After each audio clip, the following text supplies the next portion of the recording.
తోటి నువ్వు నూరుతున్నప్పుడు, బయట తోటి చెమట నువ్వు తుడుచుకున్నప్పుడు,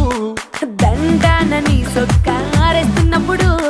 నీ ఒంటి వాసన తెగ గుర్తొచ్చినప్పుడు,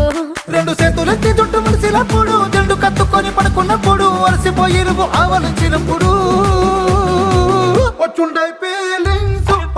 ఫీలింగ్స్ వచ్చి వచ్చి చంపేస్తు